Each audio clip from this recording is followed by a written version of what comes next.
Hi, this is Ed Cohen, your broadcast host of Global TV Talk Show. We're coming to you today from Florida. Our special guest today, our first guest, is Nadine Vogel, who's an entrepreneur and a corporate executive, and she's going to talk with us about her ventures. And the sub-theme here is women in power, but Nadine will talk about her specific companies and interests and how it relates to all that.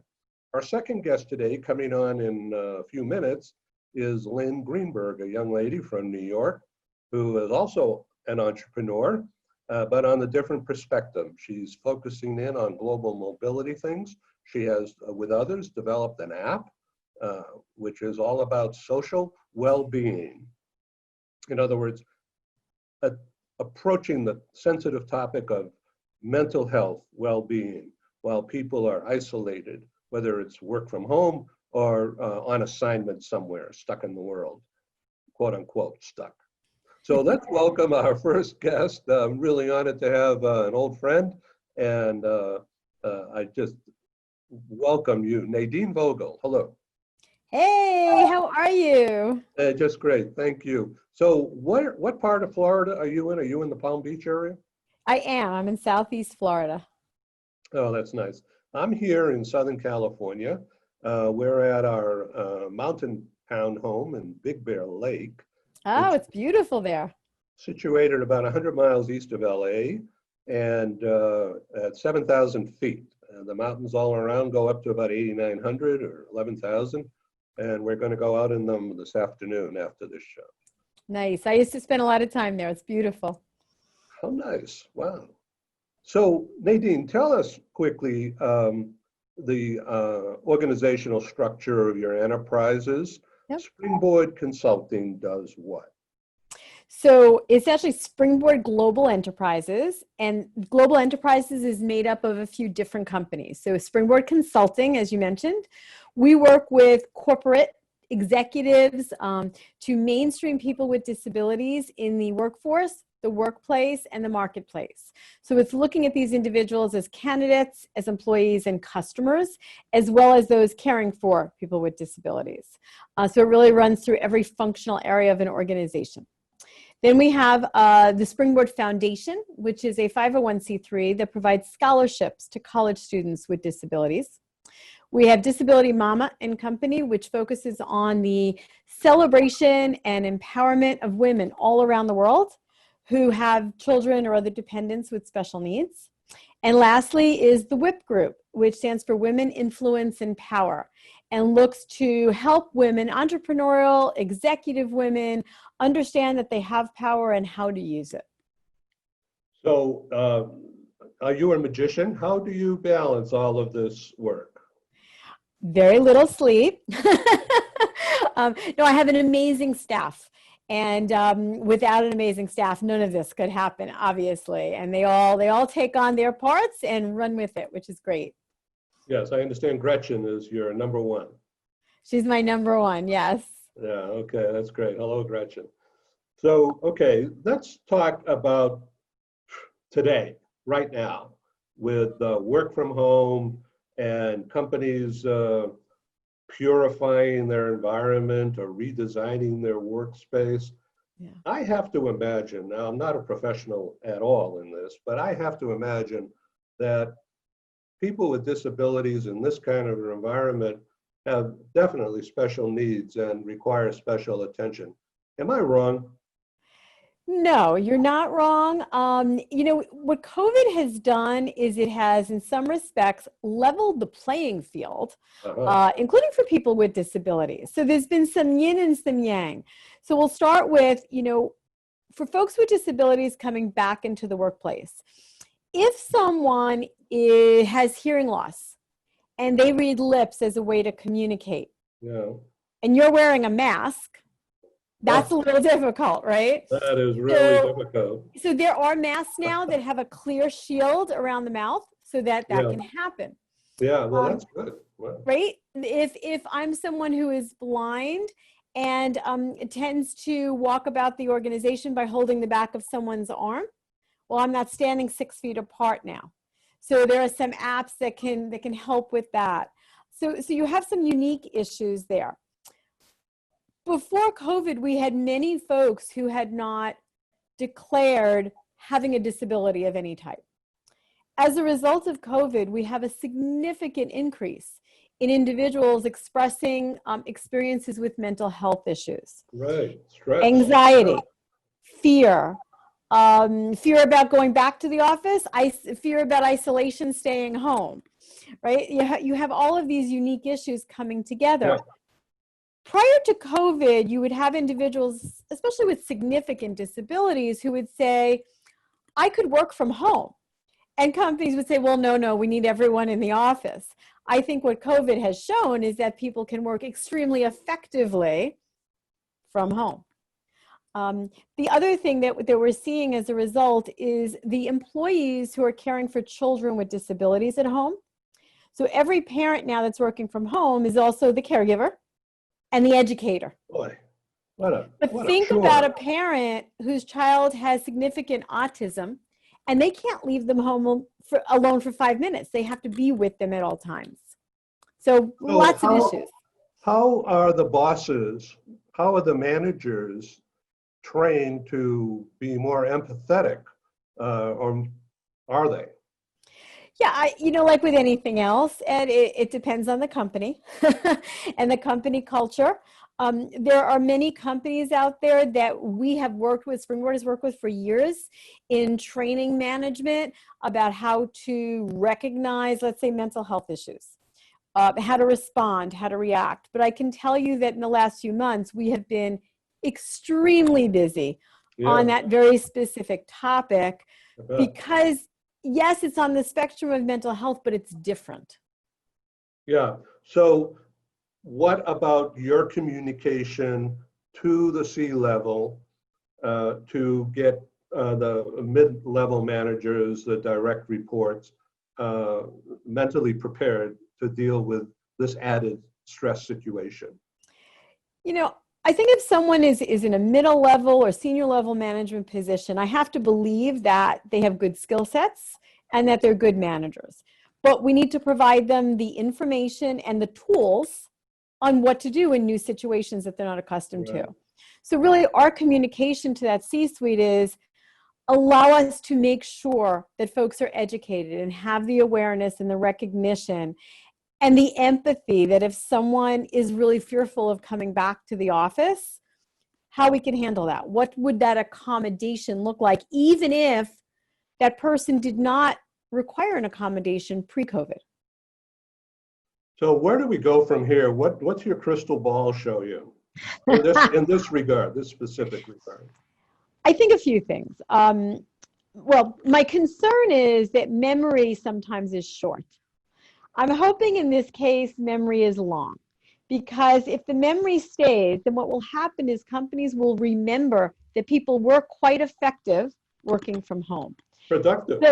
Right. So that as people with disabilities request to be able to do that, whether on a part-time or full-time basis, they'll remember that and say, you know what, I can only assume how effective and productive you're going to be. Yes, we can go forward with that. That's one.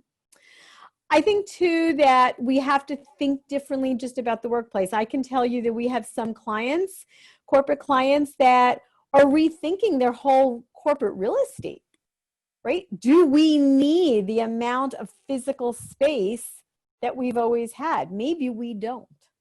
Maybe we can rethink that. And in doing so, that helps companies really rethink the whole issue of reasonable accommodations, or in other countries, the reasonable adjustments. So I think that it's something, as long as the memory is there and we provide the tools to management, I think actually over time, we're going to become more successful and more productive. Well, it could be that the commercial real estate industry takes some kind of a hit short term, but in the long term, these are really smart people with ample resources to apply to find solutions to redesigning the space that they're paying rent for, or maybe they bought. I mean, these oftentimes are huge buildings, huge structures. Yes. And that could be used for storage. It could be used for manufacturing, could be used for housing even. Right. You also can have one client of ours is going to have folks starting to come in shifts. Oh, So yeah. that we don't have as many people in one space at the same time. That's another option. I think we can get really creative, and I think long term, and I know folks have a hard time thinking about it because of all the anxiety, but I think long term we're going to come out of this better than we went in. Well, cheers. I hope so. Okay, now let's shift a little bit and talk about the 501(c) that you've developed and managed successfully. This is a great idea. Tell me again the headline and a couple of bullet points. What's the 501(c)? So it's called the Springboard Foundation. It has only one function: provide scholarships to college students with disabilities. You know, if we have companies that have an interest in hiring people with disabilities, or they're in countries with these quotas and they need to do this, often one of the pushback items is, but we require that all of our employees be college educated. So how do we get around that with this? Well, the idea is you don't have to. We just need to ensure that we have more people with disabilities getting through the system. And so that's why we wanted to be able to provide these scholarships. And we have two levels. There's general scholarships and named. The named scholarships, when we award it to you, Edwin, we award it to you in the name of the company that donated the funds. And we make an introduction between the student and the HR person at the company for potential employment. That's really great PR for the company. Absolutely. And it's a way to build that pipeline pretty easily, because we're introducing them as soon as we make the award to that student. Yeah. So if somebody wants to donate, say $1,000, hopefully a lot more, but let's just say hopefully. So they get their own tax reduction somehow, and that money is applied in the donor's name to a certain thing. If it's a name, I mean, we have different types of scholarships, but yes, they can be in their name, in the company's name. And so they get a lot of branding out of that as well. Absolutely. So that's popular, right? It is. It is. That's great.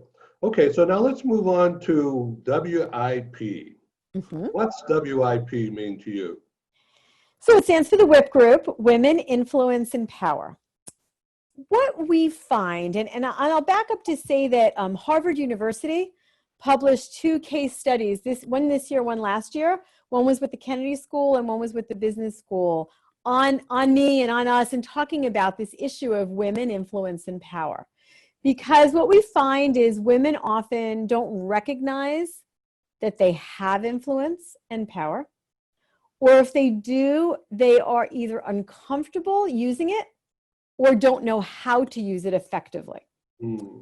And so what we want to do is help women to recognize that. And what you may think is that this would apply mostly to junior level women, maybe new managers, young managers, but I can tell you this applies just as equally to the executive vice president in a corporation. So are these people given media training? In other words, you know, how to stare at the green light rather than at the screen? It depends what it is that they need and what it is they're trying to achieve. You know, if we're talking to an executive VP, the challenge with women at that level is that if they're in a corporate structure, the assumption is they don't need training anymore. They don't need support. They don't need, right? They know how to influence and use their power. But at different levels, you have to do that differently. And they need just as much support, just different than the woman who maybe just graduated with an MBA and is starting out. So the last time we were together was in Miami. I think it was December. We held that meeting there, the airport. And we had people from Latin America there, as well as co-workers from South Florida, including Accelerate, the robot manufacturer. Yes. With whom I'm still closely in touch with. So did you have follow-up there? And if you would like some follow-up, I'm happy to provide it. But I would think that your discussions, not necessarily about WIP, but about Springboard and about the whole concept of mental health and taking care of people who have disability of some kind as productive workers, that this kind of topic is really hot and will continue to grow because it's all about people. It's people-oriented, not robot-oriented. Now, you could certainly figure out how to use the bots, you know, how to use a robot in your office so that you are personally more productive. I could use one. And if you had a bot, you know, robot in your house there, in your office, what would you have it do while you're on the TV with me? You know, what I've learned is that there are always so many administrative type functions that have to be done on an urgent daily basis that you very often never get to the second level of administrative work that has to be done. I would love to give all of that to the bot. Now, so if you have an extra one, send them on over. Now, if you did that, what would Gretchen do? Well, Gretchen would do the level 1 urgent stuff, and she'd be very happy to pass the other stuff to the bot. I can tell you that. Okay, now back to WIP. Yeah. This, I would think, is kind of a gutsy thing, but also, well, why not? You know. So, what kind of training are you offering? So with WIP, the training is very, some of it is company specific, some of it is industry, some of it is function, and some of it is by level. Because at different points in your career, there are different things that are needed. So we've had companies bringing WIP in to work with all of their senior level or C-suite women. And not just training, generalized training, but more at that level, it's coaching. It's individual executive coaching, whereas the more junior level women, they're doing more group training and guidance. Or those women that are on that cusp of getting promoted to that next level that need some of that support and coaching. So that's at the corporate level. We have a very large roster of very successful global entrepreneurial women that we're also doing coaching for and providing guidance.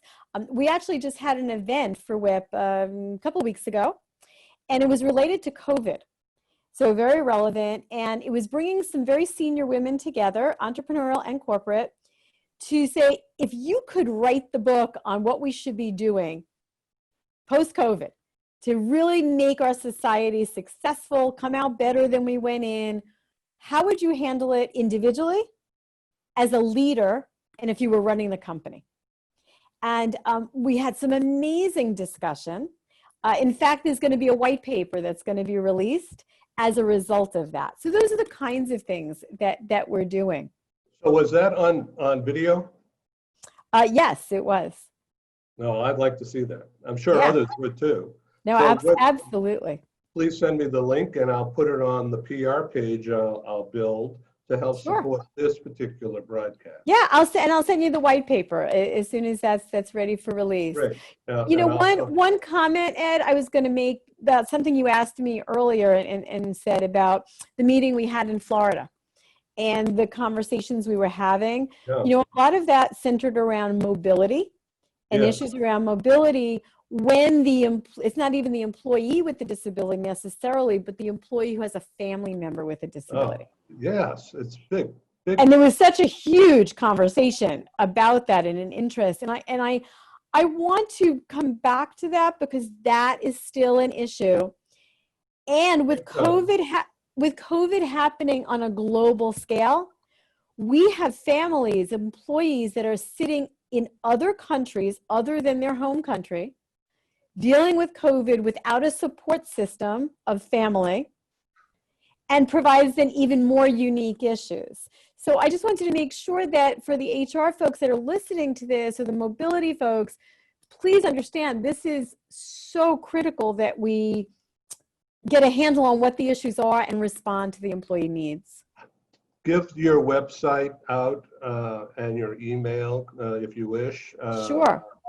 Please. Sure. It's www.springboard, well, consultspringboard.com is the website. My email is Nadine, Nadine, at consultspringboard.com. The WIP group would be Nadine at the WIP, WIP group.com. If you're interested in donating to the foundation, it would be Nadine at thespringboardfoundation.org.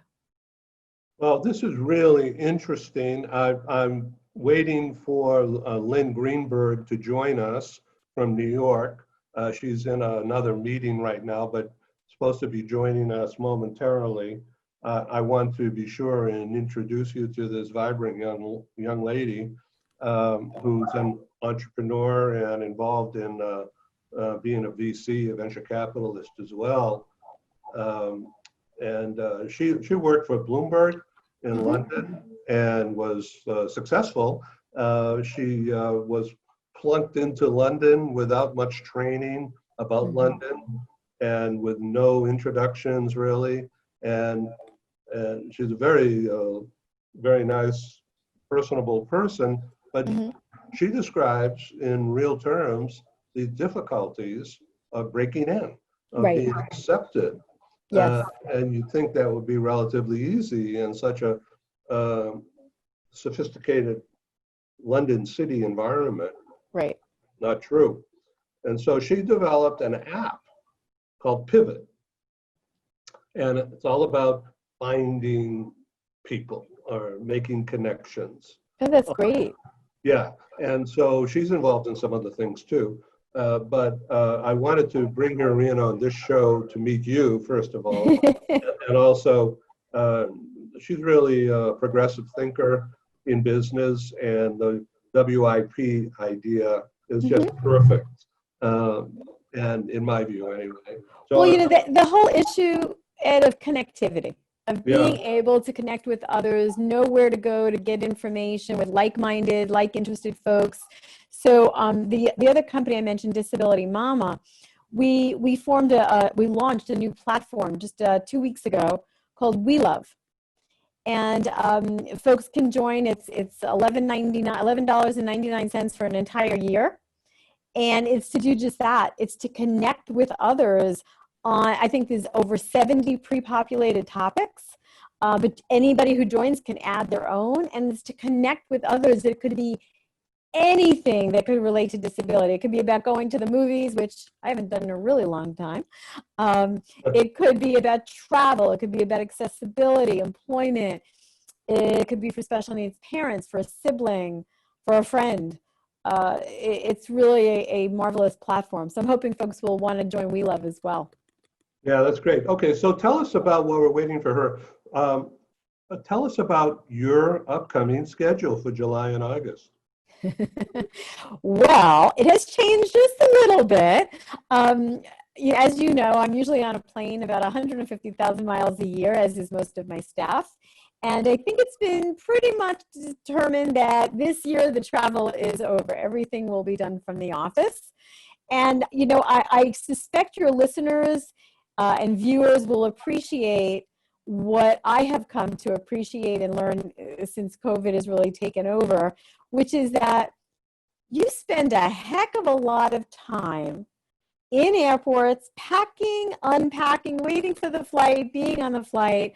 My whole team has found that our productivity from not physically having to go to airports every day has skyrocketed. We've gotten so much more done. So although I love to see my clients in person and travel, I have to say that it's okay. Yeah, well, not going to be on a plane. Yeah, 2018-19, I flew almost 100,000, and you know, it's adventurous and it's exciting and financially rewarding to do all the projects, but you come back exhausted and you know you need a break. But I have become pretty good at doing this kind of a thing. Yep. And getting other people involved to learn how to do it better has been my private mission. And so I've to help that, I've had two professional actresses who now teach media training. In other words, how to prepare yourself to look better or to talk better or more effectively staring at the camera, not the screen. And to tie down your hands so you don't touch your face or anything like that. All right, and and just relax and be personable and talk about, just like what you're doing, talk about key issues and make use of this platform, because it's fabulous, but it's really intrusive. Right. So on the idea of intrusivity, so is that a word? Bosses are now looking at people's homes. Yes. And with the cat or the dog or the little kid or the spouse or partner walking around in the background making noise. Yes. Well, you know, it's funny. For years, women in particular have spoken about work-life balance. And I've never bought into that concept. I have always believed that it's work-life integration. And I think that what has happened now with Zoom and exactly what you're talking about is that we're doing just that. We are integrating work and life. And it should be okay if the child ends up on your lap or the dog goes by or whatever, because very okay.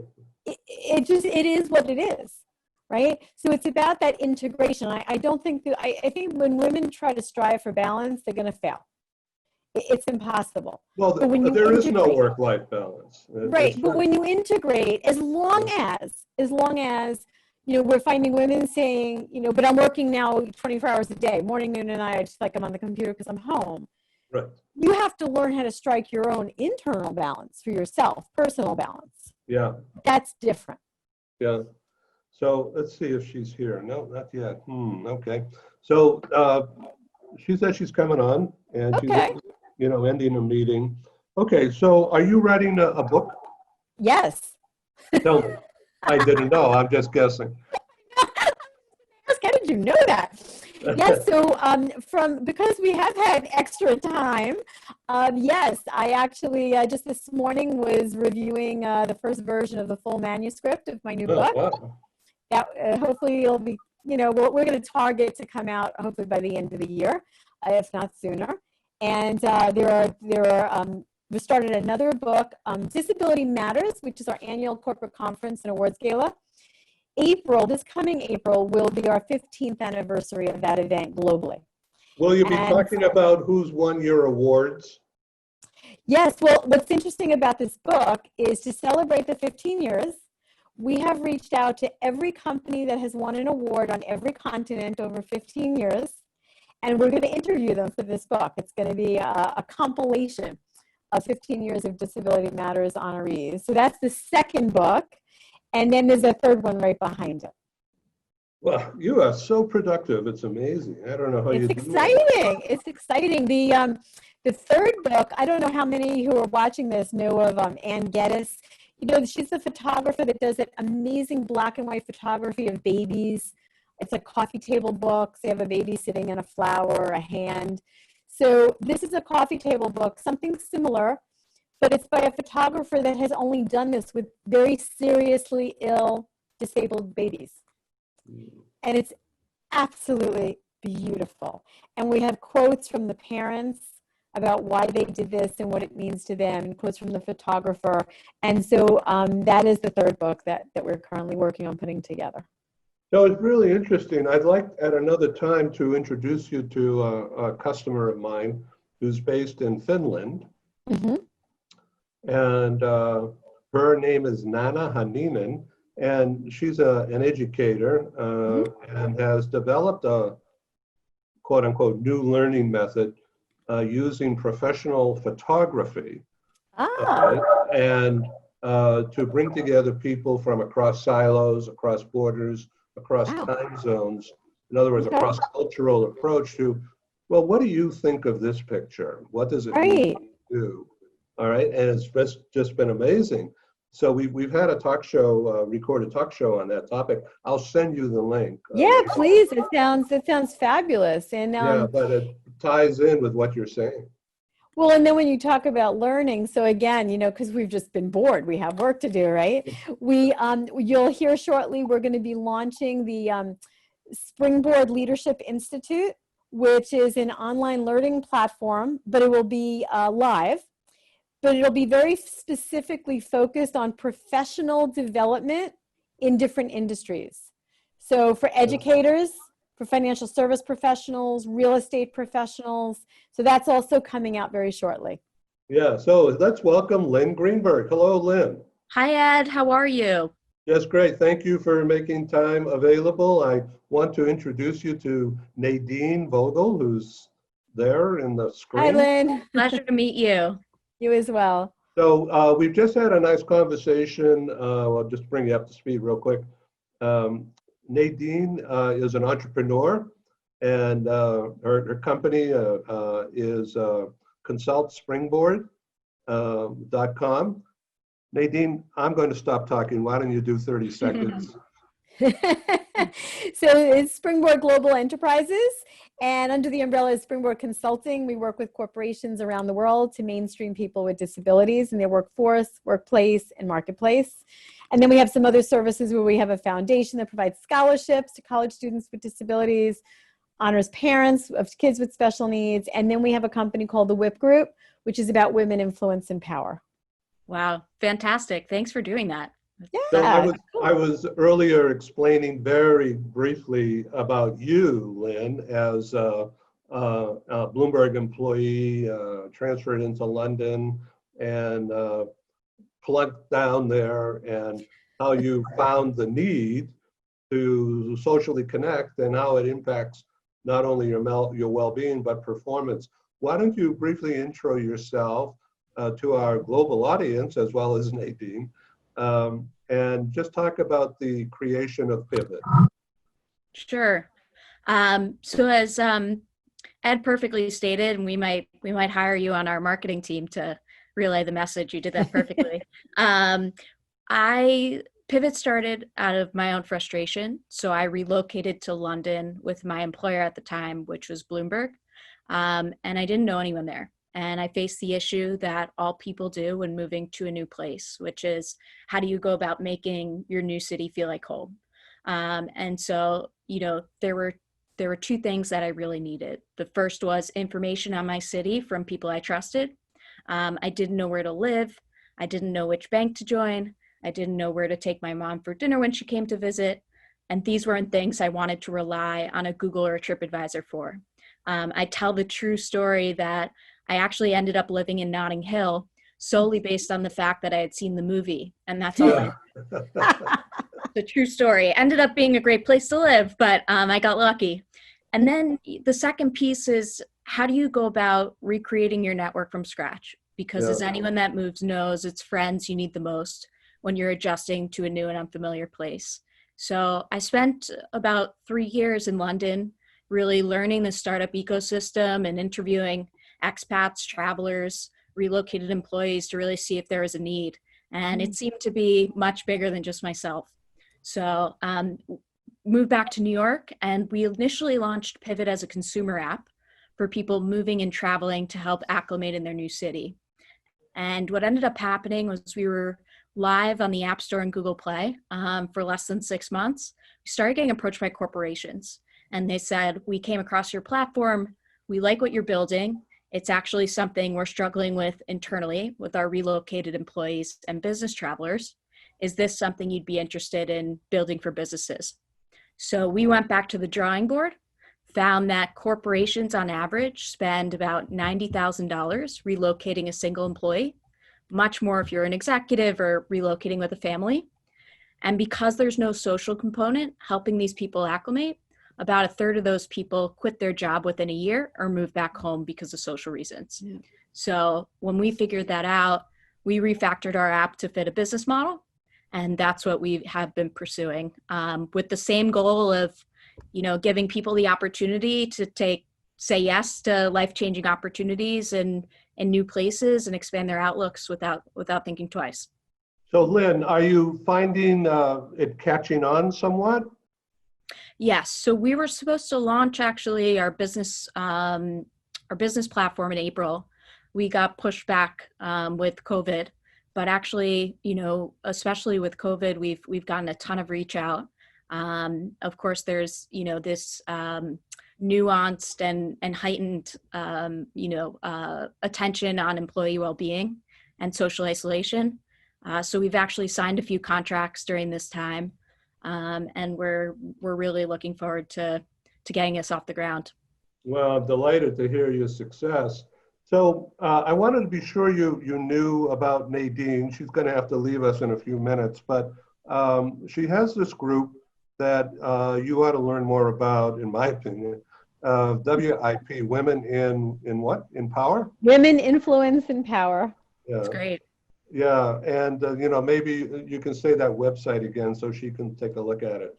Yeah, you can email me, Nadine@thewipgroup.com. Great. Yeah, and one of the things, listening to Pivt, to the platform that you created. So it's interesting because we recently created a platform through one of our companies, DeMama, called We Love.